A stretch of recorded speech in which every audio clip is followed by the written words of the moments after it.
Okay, so just come over here and have a look at this Land Cruiser Baden's got the air cleaner lid out, fitting a catch can down in the corner down here. I thought, oh, let's have a bit of a look. Something I see all the time. Don't worry about dust getting through filters on Land Cruiser 200s. What about just maintaining the bloody things properly in the first place?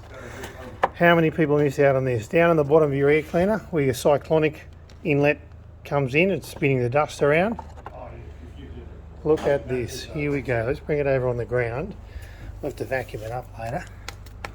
And look what's coming out. Tons of dust and dirt and gunk.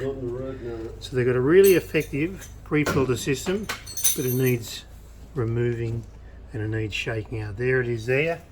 And again, it just lives in the air cleaner, just down in the bottom there. Look at all that gunk. So we'll give it a vacuum out and get it cleaned up. But guys, when you're looking after your Land Cruiser 200s or any of them, make sure when you see a pre-cleaner system that you actually clean the pre-cleaner thing itself.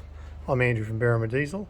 You can see more of these videos. Keep watching our Facebook, YouTube, Instagram, Snapchat, or look us up at berrimadiesel.com where you can find out more about looking after your diesel.